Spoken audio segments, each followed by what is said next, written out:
नागपुरात आंतरराष्ट्रीय योग दिनानिमित्त योगाभ्यास कार्यक्रम तर केंद्रीय मंत्री नितीन गडकरींच्या उपस्थितीत योगाभ्यास।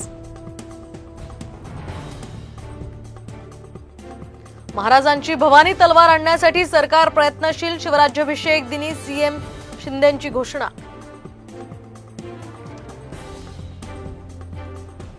बच्चू कडूंच्या जीवाला धोका, अपघात झाल्याचे अनेकांना फोन। अफवेच्या पार्श्वभूमीवर आमदार बच्चू कडू यांचं जिल्हा ग्रामीण पोलीस अधीक्षकांना पत्र।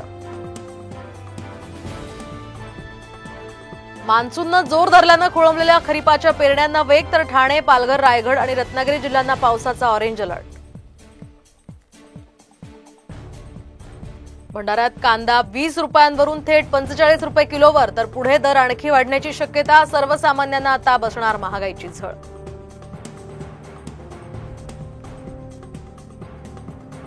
राज्यातल्या 19 कृषी केंद्रांवर कारवाई, तपासणीमध्ये अनेक त्रुटी आढळल्यामुळे विक्रीवर बंदी, तर नियम मोडणाऱ्यांमध्ये आता भरली धडकी।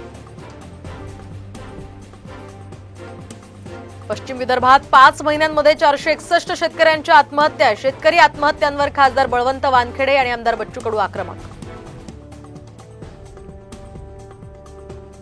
नागपूर विभागातल्या शाळा 1 जुलैपासून सुरू होणार। वाढत्या तापमानामुळे शिक्षण उपसंचालकांचा निर्णय।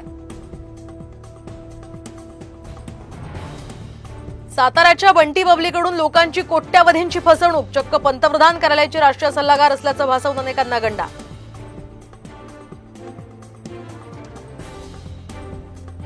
जळगावात 6 वर्षांच्या चिमुकलीवर अत्याचार केल्याप्रकरणी नागरिक संतप्त। जामनेरमध्ये टायर जाळत रास्ता रोको।